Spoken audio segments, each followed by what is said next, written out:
اس لیے فرمایا کہ اتنا ایڑی مار کے نہ چلنا، تو زمین کو پھاڑ سکتا ہے نہ پہاڑوں کو بلندی کو پہنچ سکتا۔ تو چھوٹے سے وجود سے اللہ پیار کرتے ہیں جب یہ اللہ کی اطاعت میں آتا ہے، اللہ کی تابع داری میں آتا ہے، فرما برداری میں آتا ہے، جب اللہ کے حکموں کو پورا کرنے میں آتا ہے، جب یہ اپنے زندگی میں اللہ کے احکامات کو زندہ کر کے دکھاتا ہے، زمانے کی ہوائیں مخالفت پہ ہوں، رواج مخالفت پہ ہو، دنیا دار مخالفت پہ ہوں، قوم برادری ملک ملت والے، حکومت والے، اکثریت والے، طاقت والے، یہ سب اس کی مخالفت پہ ہوں، پھر اس کا دین پہ جمنا یہ اللہ کو محبوب ہے، پھر اس کا دین پہ عمل کرنا یہ اللہ کو محبوب ہے۔ قیمت ہی تب ہوتی ہے جب گاہک نہیں ہوتا، جب ہر طرف سے گاہکوں کی ریل پیل ہوتی ہے، اس وقت اہمیت نہیں ہوتی۔ اللہ کی بندگی کا مزہ ہی تب آتا ہے کہ جب زمانے کی ہوائیں مخالفت پہ ہوتی، تنگیاں ہوتی ہیں، آزمائشیں ہوتی ہیں۔ مَسَّتْهُمُ الْبَأْسَاءُ وَالضَّرَّاءُ وَزُلْزِلُوا حَتَّى يَقُولَ الرَّسُولُ وَالَّذِينَ آمَنُوا مَعَهُ مَتَىٰ نَصْرُ اللَّهِ۔ یہ صحابہ کی آزمائشوں کا ذکر ہے قرآن میں کہ اللہ نے اتنا ان کو چوٹیں دیں، اتنے ان کے اوپر آزمائشیں آئیں، اتنا ان کے اوپر سختیاں آئیں، تنگیاں آئیں، تو حضور صلی اللہ علیہ وسلم نے ایک مرتبہ صحابہ سے فرمایا گھبراؤ نہیں، تم سے پہلے جو تھے ان کو تو لوہے کی کنگھیوں سے ان کے جسموں کو ادھیڑ دیا گیا تھا، تم سے پہلے جو آزمائشیں آئی ہیں ان کو آگ کے اندر جلا دیا گیا، ان کے جسموں کے ٹکڑے ٹکڑے کر دیے۔ قرآن میں واقعات ہیں بہت سارے۔ وَجَاءَ مِنْ أَقْصَى الْمَدِينَةِ رَجُلٌ يَسْعَىٰ قَالَ يَا قَوْمِ اتَّبِعُوا الْمُرْسَلِينَ۔ نبی ہیں، انہوں نے دعوت دی، قوم نے آگے سے انکار کیا، تو شہر کے کنارے سے ایک آدمی آیا، یاسین کے اندر یہ واقعہ ہے، اس نے کہا کہ اس کا اتباع کر لو، اس کی بات مان لو، یہ غلط نہیں کہہ رہا، تو قوم نے اس پہ اس کو شہید کر دیا۔ وَمَا لِيَ لَا أَعْبُدُ الَّذِي فَطَرَنِي وَإِلَيْهِ تُرْجَعُونَ۔ تو اس نے جب یہ شہید کیا، اللہ نے جیسے مرتا ہے آدمی، آنکھوں سے پردہ ختم، آخرت کے احوال ظاہر ہو گئے، اس نے جو دیکھا کہ بشارتیں اور جنت کی خوشخبری اور سامنے جنت، تو اس نے کہا کہ او، حسرت کے ساتھ کہا، اور قرآن نے اس کا ذکر کیا یہ جملہ، اس نے کہا کاش میری قوم کو یہ پتہ چل جاتا اللہ نے مجھے کیا دیا، کیا سلوک کیا میرے ساتھ۔ تو صحابہ کے اوپر جو آزمائشیں آئیں، تکلیفیں آئیں، اس پہ وہ جو دین پہ جمے ہیں، تب جا کے اللہ کے رسول کے دلارے بنے، پیارے بنے، منظور نظر بنے۔ ایسے نہیں رضوان اللہ علیہم اجمعین ہم کہہ دیتے ہیں، پیچھے ان کا اخلاص ہے، ان کی قربانیاں ہیں پیش کردہ، اللہ رب العزت کی خاطر اپنا سب کچھ تج دینا، لگا دینا ہے۔ اور اس وقت میں ان کڑی آزمائشوں میں، بار بار کی آزمائشیں، بدر کے میدان میں، کبھی احد کے میدان میں، کبھی یہودیوں کے بالمقابل، کبھی عیسائیوں کے بالمقابل، تبوک کا سفر، جیش العسرہ اس کو کہتے ہیں، تنگی کا لشکر، کھانے کے لیے کوئی نہیں، پینے کے لیے کچھ نہیں، سامان رسد کوئی نہیں، مدینہ سے لمبا سفر، حضور کی زندگی کا سب سے لمبا سفر تبوک کا، اس سے لمبا سفر حضور نے نبوت کے آنے کے بعد نہیں کیا، سب سے لمبا سفر،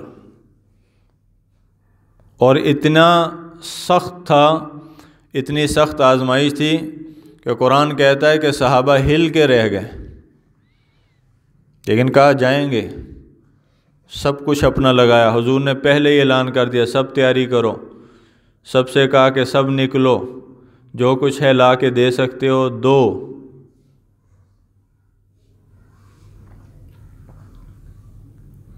جتنا کچھ اکٹھا ہو سکتا تھا اکٹھا کیا، اور صحابہ جہاں تک اکٹھا کروا سکتے تھے انہوں نے کروایا، اور لا کر انہوں نے پیش کیا۔ یہی وہ غزوہ ہے کہ جس میں حضرت عمر رضی اللہ عنہ آدھا سامان لے کر آئے، اور قربان جائیں ابو بکر رضی اللہ عنہ کی عظمت پر کہ اپنا سب کچھ ہی لے آئے، گھر میں جو کچھ تھا سارا کچھ ہی لا کے قدموں پہ نشاور کر دیا، پیچھے چھوڑا ہی کچھ نہیں۔ کوئی چیز گھر میں ضرورت کے استعمال کی کوئی ایسی چھوڑی ہی نہیں انہوں نے کہ جو کہا جا سکے کہ گھر کے اندر پیچھے باقی بچی رہ گئی۔ اور حضرت عمر رضی اللہ عنہ کو ہمیشہ نیکیوں میں سبقت کی کوشش فرماتے، جو بھی ہوتا مقابلہ کرتے ابو بکر کا۔ تو جلدی جلدی گئے، کہا کہ میں مالدار تھا، مجھے آج یقین ہو گیا کہ آج تو میں بازی لے جاؤں گا، ابو بکر سے آج تو آگے نکل جاؤں گا۔ اور جو میں نے آدھا سامان کیا، آدھا اپنے اہل و عیال کے لیے رکھ دیا، جو کچھ بھی تھا آدھے کو اکٹھا کیا، وہ لا کے میں نے پیش کیا۔ تو اب میری نظر تھی کہ ابو بکر کب حاضر ہوتے ہیں۔ اتنے میں حضرت سیدنا ابو بکر رضی اللہ عنہ بھی تشریف لے آئے۔ تو تھوڑا سا سامان گٹھری میں باندھا ہوا، تو میرا دل کھل اٹھا، میں نے کہا آج ابو بکر کو شکست ہو گئی، آج عمر جیت گیا نیکی کے میدان میں، آج اللہ نے مجھے سرخرو کیا ہے۔ اور یہی سوچ ابھی ذہن میں تھی کہ انہوں نے لا کے وہ سامان پیش کیا۔ اللہ کے رسول نے فوراً سوال کیا، عمر پیچھے کیا چھوڑ کر آئے ہو؟ پیچھے کیا چھوڑ کے آئے ہو؟ کہتے کہ سوال سننا تھا، میں نے سمجھ لیا بس اب جو ہے نہیں، ابو بکر سے آگے نہیں گزر سکتا۔ تو کہا یہ سوال بھی نہیں ہے اس موقع کا، آپ کو کوئی لا کر دے چندے میں تو آپ پیچھے پوچھنا شروع کر دیں کہ بینک میں کتنا پڑا ہے۔ انہیں تو لا لینا لیتر کہ ٹھہر تینوں کھلو تینوں دستا کتنا پیا۔ یہ موقع کا سوال ہی نہیں ہے، لیکن اللہ کو ظاہر کرنا ہے، ابو بکر کا اخلاص ظاہر کرنا۔ امت کی امامت کا تاج اس سر پہ سجے گا، اللہ نے منتخب کر لیا، اللہ نے ظاہر کرنا تھا۔ کسی کی قربانی، کسی کا اخلاص اللہ سے چھپا نہیں رہ سکتا۔ تو اللہ کے رسول کے دل میں اللہ نے یہ سوال ڈالا کہ یہ پوچھیں کہ پیچھے کتنا چھوڑا ہے۔ انہوں نے کہا آدھا لے کر آیا ہوں، آدھا چھوڑ کر آیا ہوں۔ ابو بکر تو کتنا چھوڑ کر آیا ہے؟ یا رسول اللہ میں تو سارا کچھ ہی لے کر آیا ہوں، جو کچھ ہے وہ سب کچھ لے کر آیا ہوں۔ عمر کہتے لو جی بس یہ سننا تھا کہ اوس پڑ گئی، میں تو پیچھے اللہ اور اس کے رسول کو چھوڑ آیا ہوں، وہی محبت چھوڑ آیا ہوں۔ یہ جذبے ہونے چاہیے دین کے لیے۔ اور ہجرت جب فرمائی ہے، ہجرت کے لیے آپ نے مصاحبت کے لیے ابو بکر کو پسند کیا، اور پہلے سے ان کو فرما دیا۔ رات کو پہنچے، ابو بکر جاگ رہے ہیں، سوئے نہیں ابو بکر۔ یا رسول اللہ جب سے آپ نے فرمایا ہے میں نے رات کو سونا بند کر دیا ہے، کہ رات کے کس پہر میں آپ تشریف لائیں، آپ کو میری وجہ سے تکلیف ہو، میں تو سوتا ہی نہیں رات کو، ان راتوں میں میں جاگتا رہا ہوں آپ کے انتظار میں۔ آپ آئے ہیں، ہم تیار ہیں، اب چلیں۔ اور گھر کے اندر کچھ نہیں ہے، گھر کے اندر کچھ نہیں، جو تھا وہ لے گئے۔ بیٹے عبد الرحمن سے کہا یہ بکریاں ہیں، ہم جہاں جہاں پہنچیں گے مکہ کے قریب یہ بکریاں وہاں تک لے کر آنا، اور ان کا دودھ ہمیں پہنچاتے رہنا۔ بیٹی حضرت اسماء چھوٹی تھیں، ان سے کہا کہ بیٹی ایک گھر سے کھانا باندھ کر لیتے آنا، تجھ پہ کوئی شک نہیں کرے گا، چھوٹی بچی ہے۔ گھر کے اندر ابو قحافہ والد محترم رضی اللہ عنہ اس وقت مسلمان نہیں ہوئے تھے، نبینا تھے، تو گھر کے اندر کچھ بھی نہیں تھا۔ تو ابو بکر تو تشریف لے گئے، بیوی سے کہا کہ کھانا بنا کر دینا، سارے گھرانے کو حضور کی خدمت پہ مامور کر دیا، اور پھر چلے غار ثور میں چھپے، 3 دن وہاں پہ رہے، دودھ بھی ملتا رہا، کھانا بھی آتا رہا، اور پیچھے کوئی چھوڑا نہیں تھا۔ تو جو والد تھے وہ کہنے لگے کہ بیٹی سے اسماء سے کہ ابو بکر پیچھے کوئی چھوڑ کے بھی گیا ہے؟ تو پیچھے تو کچھ نہیں چھوڑا تھا۔ تو وہ کہنے لگیں تو ان کے ذہن میں ایک ترکیب آئی، انہوں نے کہا نبینا ہیں، تو انہوں نے تھیلی کے اندر کہتی کہ میں نے وہ پتھریاں بھریں، وہ پتھریاں بھر کے میں نے لے کر آئی، اس کے اوپر کپڑا رکھا تاکہ محسوس نہ ہو، اور اپنے دادا کا ہاتھ اس کے اوپر پھیرا اور فرمایا کہ ابا جان بہت کچھ چھوڑ کر گئے ہیں، تھا کچھ نہیں، لیکن ان کا ہاتھ اوپر سے، ابو قحافہ رضی اللہ عنہ کا ہاتھ اوپر سے لگوا دیا تاکہ ان کو تسلی ہو جائے، یہ ہیں ابو بکر، اور آپ کا آخری وقت ہے، اور آپ صلی اللہ علیہ وسلم کے 29 سفر کو آپ بیمار ہوئے، جنت البقیع تشریف لے گئے رات کو اٹھ کے ان کے استغفار کے لیے، آپ کا معمول تھا اکثر آپ وہاں پہ تشریف لے جاتے، وہاں سے واپسی پہ ایک جنازہ تھا، وہاں سے واپسی پہ آپ کو سر درد ہوا، سردی لگی، اس کی وجہ سے سر میں درد ہوا، اور آپ کے مرض الوفات کا آغاز ہو گیا 11 ہجری 29 سفر، 13 دن کی یہ علالت ہے آپ کی، 13 دن بیمار رہے، پھر بخار بڑھتا گیا بڑھتا گیا بڑھتا گیا، یہاں تک کہ جمعرات والے دن آپ نے آخری نماز پڑھائی ہے، آخری نماز پڑھائی ہے جمعرات کی مغرب، اور اس کے اندر سورۃ والمرسلات عرفا یہ آپ نے تلاوت کی۔ عشاء کا وقت ہو گیا تو آپ پہ غشی طاری ہو گئی، صحابہ انتظار میں مسجد نبوی میں بیٹھے ہیں، آپ سے اٹھا نہیں گیا، جب تھوڑا سا ہوش آیا تو آپ نے فرمایا کہ یہ مجھے لگن میں پانی ڈال کے دو ٹب میں، تو انہوں نے امی عائشہ رضی اللہ عنہ نے پانی ڈال کے دیا، آپ نے اسے غسل فرمایا، غسل سے آپ کی طبیعت کے اندر انبساط پیدا ہوا، کچھ آپ کی طبیعت کے اندر جو ہے وہ بہتری آئی، آپ نے پھر اٹھنے کی کوشش کی، لیکن کمزوری اتنی تھی، درد جسم میں اتنا تھا کہ آپ سے اٹھا نہیں گیا، آپ پہ پھر بے ہوشی طاری ہوگی، غشی کی وجہ سے آپ پھر لیٹ گئے، پھر تھوڑی دیر بعد کچھ ہوش آیا، آپ نے پھر فرمایا کہ غسل کے لیے پانی دو، پھر غسل فرمایا، پھر کوشش کی، پھر نہیں اٹھا گیا، پھر تیسری مرتبہ یہ ایسا ہی قصہ ہوا، تو صحابہ باہر چہ مگوئیاں ہو رہی، جیسے نماز لیٹ ہو جائے نا، سارے ایک طرف دیکھتے ہیں، ایک دوسرے کو دیکھتے ہیں کہ حضور تشریف نہیں لا رہے، آپ باہر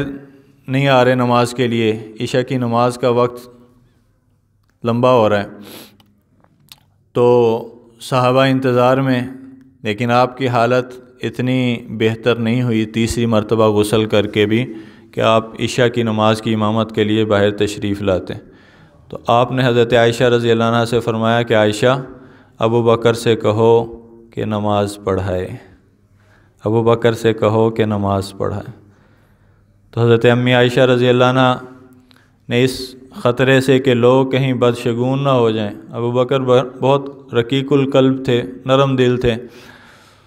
تو عرض کی یا رسول اللہ والد محترم جو ہے نا بہت نرم دل ہیں، ابو بکر اس کا تحمل نہیں کر سکیں گے کہ آپ کے مصلی پہ کھڑے ہوں، تو آپ کسی اور کو کہہ دیں، تو آپ نے فرمایا کہ ابو بکر سے کہو کہ وہ نماز پڑھائے، تو اس پہ حضرت عائشہ رضی اللہ عنہ نے پھر اصرار کیا، یا رسول اللہ نہیں ہوگا ان سے، کسی اور کو فرمائیں، آپ نے فرمایا عائشہ ابو بکر سے کہو کہ نماز پڑھائے، ابو بکر سے کہو کہ یہ وہ مصلی ہے نبوت کا جس کو نبی آخر الزماں اپنے ہوتے ہوئے اپنے جانشین خلیفہ بلا فصل، امت کے سردار سرتاج، امت کے رہنما اور قائد، امت کے ہادی اور لیڈر ابو بکر صدیق رضی اللہ عنہ کو اپنی موجودگی میں یہ مصلی دے کے جا رہے ہیں۔ 3 مرتبہ فرمایا کہ ابو بکر سے کہو کہ نماز پڑھائے، کسی اور کو روا نہیں ہے، ترمذی کی حدیث ہے، کسی اور کو کسی قوم میں کسی کو روا نہیں ہے کہ ابو بکر ان میں موجود ہوں اور کسی دوسرے کو مصلی امامت دیا جائے، ابو بکر کی موجودگی میں کسی کا حق نہیں۔ پھر اسی مرض الوفات میں پھر حضرت ابو بکر رضی اللہ عنہ کے پاس پہنچے کہ آپ نے فرمایا ہے کہ ابو بکر سے کہیں کہ نماز پڑھائیں، آپ پڑھائیں۔ تو پھر انہوں نے نماز پڑھائی، عشاء کی نماز ہوگی، 17 نمازیں پڑھائیں، 17 نمازیں پیر کی فجر تک، پیر کی فجر تک یہ 17 نمازیں حضور صلی اللہ علیہ وسلم کی زندگی کی آخری حضرت ابو بکر صدیق رضی اللہ عنہ نے پڑھائیں۔ اسی مرض میں آپ نے فرمایا خطبہ دیتے ہوئے، ممبر پہ تشریف فرما ہوئے، آپ نے فرمایا مسجد نبوی کی طرف آنے والا ہر دروازہ کھلنے والا بند کر دو سوائے ابو بکر کے دروازے کے، ان کے دروازے کو بند نہیں کرنا۔ اور فرمایا اسی خطبے میں آپ نے ارشاد فرمایا کہ اللہ نے ایک بندے کو یہ اختیار دیا کہ جو کچھ دنیا کی زیب و زینت ہے وہ لے لے، یا جو کچھ اللہ کے پاس ہے اس کو پسند کر لے وہ لے لے۔ تو اس بندے نے وہ پسند کیا جو اللہ کے پاس ہے۔ ابو بکر سامنے بیٹھے، اونچی آواز سے رونا شروع کر دیا۔ صحابہ کہتے ہیں ہم نے کہا کیا ہوا؟ آپ نے تو یہی فرمایا ہے نا کہ ایک بندے کو اختیار ملا، ایک بندے کو اختیار ملا۔ انہوں نے کہا ہمارے ماں باپ آپ پہ قربان۔ ابو بکر رضی اللہ عنہ چلا کے بولے یا رسول اللہ ہمارے ماں باپ آپ پہ قربان۔ تو صحابہ نے کہا کیا ہو گیا، کیا ہو گیا؟ جیسے بیچ میں شور مچاتے ہیں، ابو بکر کیا ہوا، کیا ہوا؟ اس پہ بعد میں فرمایا کہ میں نے اشارہ پا لیا کہ آپ کا اشارہ اپنی طرف۔ صحابہ کہتے ہیں چند دن کے بعد پتہ چلا کہ واقعی آپ صحیح فرما رہے تھے کہ ابو بکر نے پہچانا مزاج نبوت کو، آپ کے قول کو، آپ کی حدیث کو، آپ کے فرمان کو، آپ صلی اللہ علیہ وسلم کے مزاج شناسی میں سب صحابہ سے سب سے اول، آپ کے علم لینے میں سب سے اول، آپ کے رفیق کار شریک کار ہونے میں سب سے اول، آپ کی فکر میں، آپ کے کام میں سب سے اول، اور آپ کے انتقال کے بعد امت کو سنبھالنے میں سب سے اول۔ اگر نہ سنبھالتے تو کوئی پیچھے سنبھالنے والا نہیں تھا۔ 17 نمازیں پڑھائیں۔ اس کے بعد آپ صلی اللہ علیہ وسلم کے انتقال کا وقت، پھر آپ نے جب فجر پڑھا رہے تو آپ نے پردہ سائڈ پہ کیا، دائیں طرف آپ کا گھر مبارک تھا، حجرہ تھا امی عائشہ رضی اللہ عنہ کا۔ تو حجرہ کہتے ہیں گھر کی باہر کی، جو باہر کا ایک حصہ ہوتا ہے اس کو، یہ باہر کا جنہ بیٹھک ہوں اپنے باہر کے دروازے کے ساتھ جو حصہ لگتا ہے اس کو حجرہ کہا جاتا ہے۔ جو اندر کا حصہ ہوتا ہے، جو اندر کا حصہ ہوتا ہے جہاں پہ آرام کرتے ہیں، وہ امی عائشہ رضی اللہ عنہ کا اور تھا، یہ باہر کا حصہ تھا جہاں پہ کئی صحابہ بھی آ کے بیٹھ جاتے تو امی عائشہ رضی اللہ عنہ اندر ہوتی۔ تو یہ جگہ جو تھی، اس جگہ آپ صلی اللہ علیہ وسلم کا بستر لگا ہوا تھا اس وقت۔ تو آپ نے یوں حجرہ کہ وہ پردہ سائڈ پہ کیا تو ابو بکر رضی اللہ عنہ فجر کی نماز شروع کروا چکے تھے۔ تو صحابہ کہتے ہیں بخاری کی حدیث ہے کہ جیسے ہی آپ نے پردہ سائڈ پہ کیا، ہم تو کب کے بے تاب تھے آپ کی زیارت کرنے کے لیے، تو ہم نے نماز کے اندر ہی فتنے میں پڑھنے کا اندیشہ ہو گیا۔ کئی صحابہ نے نظریں گھما کے دروازے پہ جما دیں، آپ صلی اللہ علیہ وسلم کے چہرے کی زیارت کی، اور کہتے ہیں کہ ہم اس سے قبل کہ نماز توڑ دیتے اور ابو بکر پیچھے ہٹنا شروع ہو گئے، آپ صلی اللہ علیہ وسلم نے یوں کر کے ہاتھ کے اشارے سے آپ نے فرمایا کہ نہیں، نماز پوری کرو، ابو بکر کے پیچھے ہی پڑھو، اس کے پیچھے ہی پوری کرو۔ اور اس کے بعد پھر آپ نے تبسم فرمایا اور پردہ گرا دیا، اور آپ کی یہ امت سے آخری ملاقات تھی۔ اس کے بعد پھر آپ پہ کوئی نماز کا وقت بھی داخل نہیں ہوا آپ کی زندگی میں، اور اس کے بعد پھر کبھی آپ کی امت سے براہ راست دوبارہ ملاقات بھی نہیں ہوئی، یہاں تک کہ آپ کی رحلت کا وقت آ گیا، چاشت کا وقت آ گیا، 10-11 بجے دھوپ چڑھ گئی، اور آپ امت کو آخری وصیت فرماتے ہوئے الصلاۃ وما ملکت ایمانکم، کہ جڑے تھلے کم کرنے والے ہیں نا تھوڑے، ان کا خیال کرنا، اور اس کے ساتھ فرمایا کہ نماز کی پابندی کرنا، نماز کو نہیں چھوڑنا، نماز نہیں چھوڑنی، کسی حال میں نہیں چھوڑنی۔ یہ بار بار امی عائشہ کہتی ہیں یہ الفاظ آپ کی زبان مبارک پہ جاری تھے، اور آپ انہی الفاظ کا تکرار فرما رہے تھے۔ پھر آواز اور پست ہونی شروع ہوئی، اور پست ہوتی گئی، اور پست ہوتی گئی، الصلاۃ الصلاۃ الصلاۃ۔ پھر یہی آپ کی زبان مبارک پہ آخری الفاظ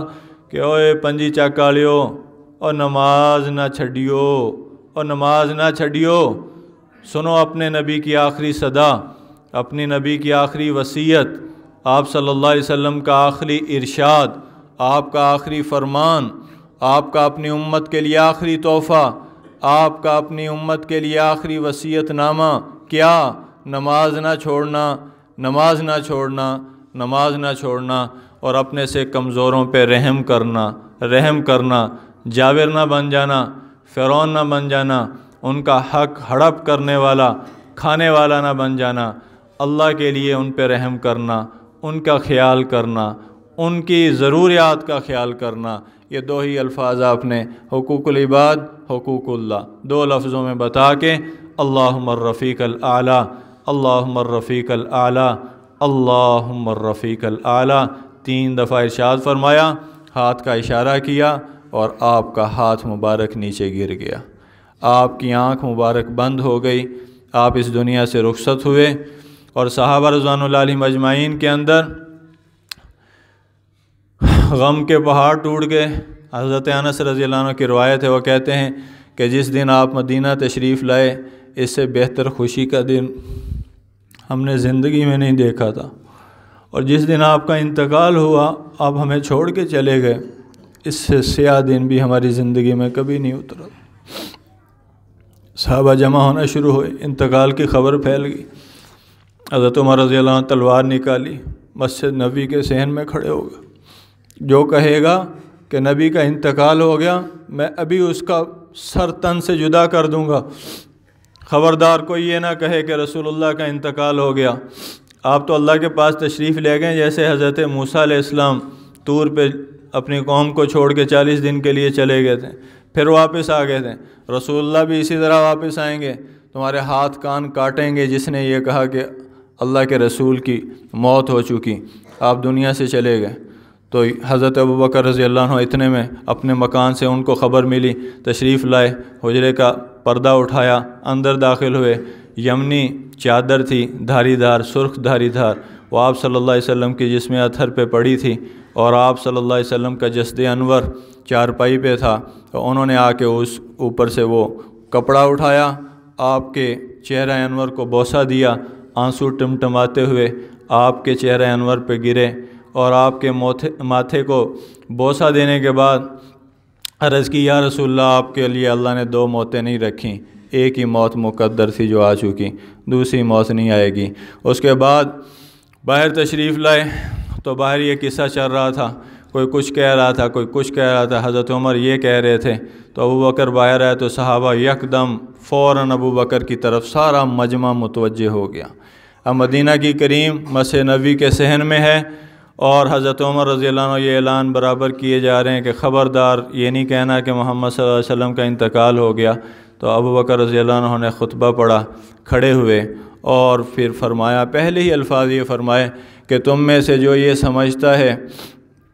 جو محمد صلی اللہ علیہ وسلم کی عبادت کرتا ہے، وہ اس بات کو جان لے کہ محمد صلی اللہ علیہ وسلم کا انتقال ہو گیا۔ جو محمد صلی اللہ علیہ وسلم کی عبادت کرتا ہے، وہ آج یہ جان لے، سمجھ لے کہ رسول اللہ انتقال کر چکے، اور جو اللہ کی عبادت کرتا ہے وہ سمجھ لے کہ اللہ حی ہے، قیوم ہے، زندہ ہے، قائم دائم ہے، ہمیشہ سے ہے، ہمیشہ رہے گا، اللہ کو موت نہیں آ سکتی۔ اور پھر یہ قرآن کی آیت پڑھی، ما محمد الا رسول قد خلت من قبلہ الرسل افئن مات او قتل انقلبتم علی اعقابکم۔ اللہ اکبر، یہ آیت پڑھی تو حضرت عمر رضی اللہ عنہ کہتے کہ میں نے یہ آیت گویا ایسے محسوس ہوا کہ آج ہی سنی ہے، گویا میں نے یہ سمجھا کہ ابھی اتری ہے، ابھی ابوبکر نے اس آیت کو پڑھا، اور میری ٹانگیں جو ہیں کانپ اٹھیں، اور انہوں نے میرا بوجھ برداشت نہیں کیا، میں دھڑام سے زمین پہ گرا، تلوار ہاتھ سے چھوٹ گئی، اور میں نے یقین کر لیا کہ محمد صلی اللہ علیہ وسلم کا انتقال ہو گیا۔ اس آیت کا مفہوم یہ ہے کہ اللہ نے فرمایا کہ محمد صلی اللہ علیہ وسلم اللہ کے رسول ہی ہیں، اگر آپ شہید ہو جائیں یا تم میں سے چلے جائیں اللہ کے پاس، تو کیا تم اللہ کے دین کو چھوڑ دو گے؟ کیا تم اللہ کی بندگی کو چھوڑ دو گے؟ کیا تم اللہ کے احکامات کو پس پشت ڈال دو گے؟ اور تم دین سے پھر جاؤ گے، اگر ایسا کرو گے تو اللہ تمہیں عذاب دے گا، ایسا کرو گے تو اپنا نقصان کرو گے، اللہ کا کوئی نقصان نہیں ہے۔ اور صحابہ کہتے ہیں پھر ہم جس کو بھی دیکھتے وہ یہی آیت تلاوت کر رہا ہوتا، ما محمد الا رسول۔ پورے مدینے کے اندر جنگل کی آگ کی طرح یہ آیت پھیل گئی، ہر ایک زبان پہ جاری ہو گئی، ہر ایک صحابی کے لبوں پہ یہی آیت تھی، اور ایک دوسرے کی تسلی کے لیے وہ یہی آیت پڑھتا تھا کہ بھائی اب تسلی کے علاوہ کوئی چارہ کار نہیں۔ اور اس کے بعد آپ صلی اللہ علیہ وسلم کو پھر 2 راتیں گزرنے کے بعد بدھ کی رات کو سارے تنازعات جب ختم ہو گئے، اس کے بعد آپ کو پھر قبر اطہر کے اندر اتارا گیا۔ حضرت ابوبکر رضی اللہ عنہ سے مسئلے پوچھ کے کہا کہ آپ کو غسل دیا جائے، کپڑے اتار کے دیا جائے، ایسے ہی دیا جائے؟ فرمایا کہ ایسے ہی دیا جائے، آپ کے کپڑے نہیں اتارے جائیں گے۔ کہا قبر کہاں پہ بنے گی؟ کہا میں نے رسول اللہ صلی اللہ علیہ وسلم سے ایک بات سنی ہوئی تھی، ایک علم حاصل کیا ہوا تھا، بتاتے جاتے تھے، امت آپ کی تعلیم فرمودہ، آپ کے ارشاد فرمودہ باتوں پہ عمل کرتی جاتی تھی۔ کہا میں نے رسول اللہ صلی اللہ علیہ وسلم سے سنا ہے، ہم انبیاء جس جگہ انتقال کرتے ہیں ہمیں گلی گلی گھمایا نہیں جاتا، ہمیں پھرایا نہیں جاتا، ہم جہاں پہ مرتے ہیں وہیں پہ ہمیں دفن کیا جاتا، اس لیے میرا جنازہ ادھر ہی دفن کیا جائے گا جہاں پہ موجود ہوگا۔ اس کو اٹھا، اس کی عزت ہے، اس کی تکریم ہے، اس کی عظمت ہے، دوسرے جنازوں کی طرح نہیں ہے، یہیں پہ ہیں، یہیں پہ دفن کیا جائے گا۔ اور قیامت تک وہ جنت کا ٹکڑا بن گیا، روضہ اطہر بن گیا۔ اور آپ نے فرمایا ما بین بیتی و ممبری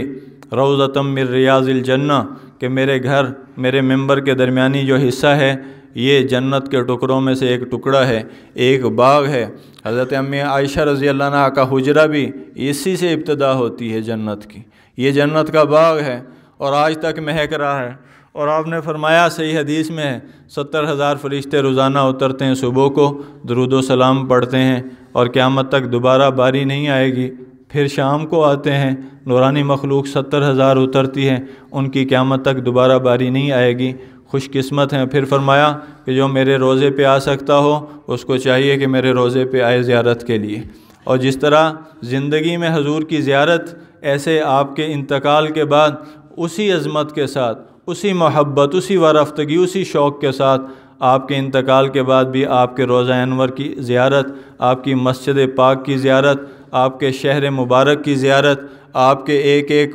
جہاں پہ قدم لگے اور جن فضاؤں میں آپ نے سانس لیے، اور جہاں پہ آپ امت کو امت بنا کر گئے، اور جہاں سے دین کا پیغام آپ نے پوری دنیا کے لیے نشر فرمایا، اس شہر